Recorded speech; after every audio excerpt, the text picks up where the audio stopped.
Leave before dark. Wow. Welcome to The Explainer, everyone. We are kicking things off right out of the gate with this desperate, chilling warning. I mean, it's the exact kind of frantic message you'd find scrawled at the very edge of a nightmare, right? Left by someone who knew exactly what happens when the sun finally sets on this broken world. Today, we're not just looking at charts or data. We are stepping directly inside a haunting, completely immersive visual narrative pulled straight from our source material. So, let's dive right into Whispers of the Ruined City. We're starting with our first section, Enter the Apocalyptic Ruins.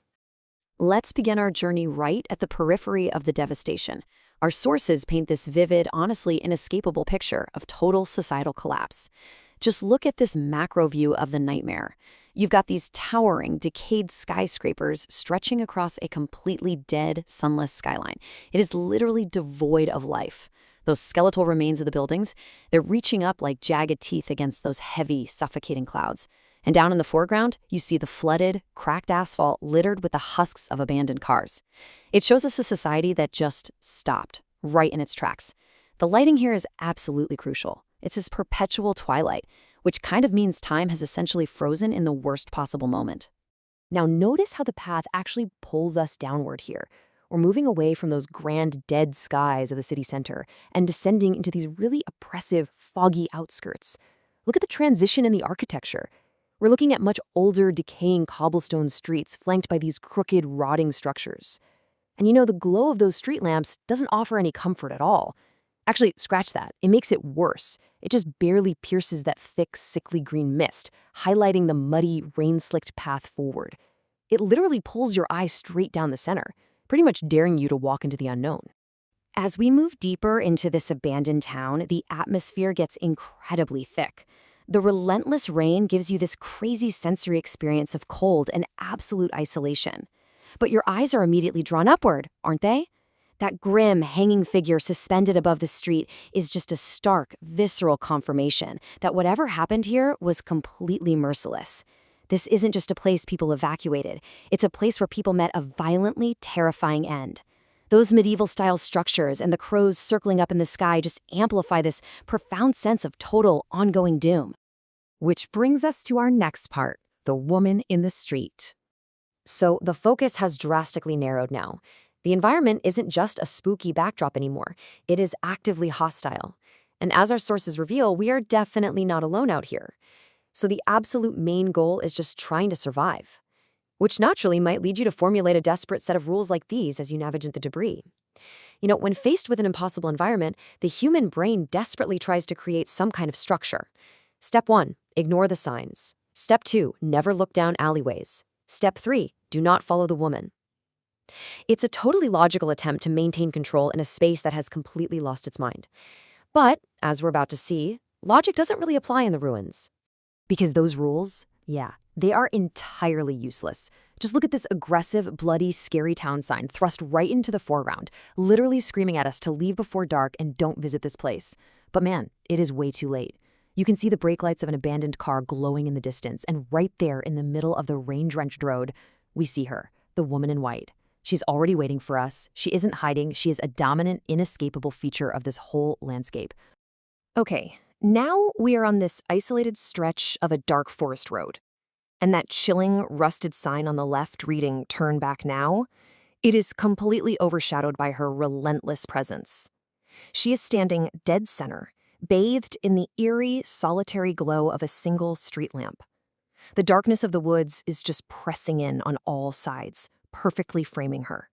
The craziest part is she doesn't even need to chase you. Her stillness is exactly what makes this so intensely frightening. She is absolutely the apex predator of this dead world. Moving on to our third and final act, Trapped in the Corridors. You see, the horror of the open streets was really just the beginning. There was no sky anymore. The narrative now forces us indoors, plunging us head first into the terrifying claustrophobic climax of our explainer. As you break line of sight from the street and force your way inside, your panic rises, your breath catches. The only thought echoing in your mind matches the frantic, desperate messages left by those who perished here before you. Run, run, run. It's a base, primal instinct taking over completely as the whole environment just closes in around you. You turn the corner, desperately hoping for an exit, but instead, you're funneled into this subterranean train tunnel. Look at the visceral texture of these walls. They are literally screaming at you. Run, run, run, smeared in blood across the decaying concrete. The rusty tracks lead to a single point of absolute darkness, and standing right there, blocking the only conceivable path forward, is the woman in white. The lighting here is phenomenal, by the way. Those dim bulbs only illuminate the horror, offering absolutely zero warmth, just the cold reality that you are being herded. So you flee blindly. You abandon the tracks and run up into the crumbling halls of an abandoned asylum, desperately seeking any kind of shelter in the dark. You lock a door behind you, panting, believing for just a fraction of a second that you might actually be safe, only to be confronted by a truly terrifying realization. We are now right inside that gruesome, blood-splattered room. And man, any illusion of safety is shattered instantly. Check out the wall behind that rusted, filthy hospital bed. Massive letters spell out, "I saw you." And right over to the left, a screaming, spectral face is seemingly burned or maybe painted into the grime itself. It basically confirms that hiding was never an option. You are not some survivor exploring ruins. You are prey that has been tracked every single step of the way. You sprint out of that room, heart hammering, and find yourself staring down this rotting, pitch-black corridor. The peeling paint, the debris scattered on the floor, the open doors leading into absolute nothingness.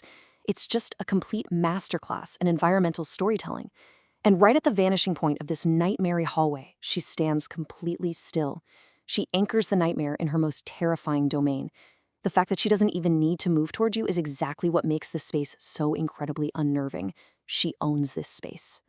In a final, desperate act of retreat, you back into a decaying hospital ward filled with these rusted, empty beds. The dread absolutely peaks here. Notice the framing. You have this cold blue light filtering through the grimy, barred window at the back. And she's standing there, facing away from you, staring out into the eternal night. You realize, just looking at the layout of this room, that there are no other doors. She has trapped you completely in this dead end. The journey from that vast, empty city skyline has ended right here, in a space barely 10 feet wide. Which brings us to our final, chilling takeaway for this explainer. We've walked the dead streets, we've read the bloody warnings, and you've been watching her throughout this entire terrifying journey. But think about it.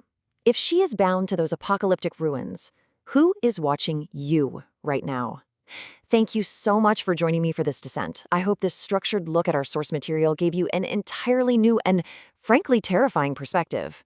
Until next time, stay safe and maybe leave the lights on.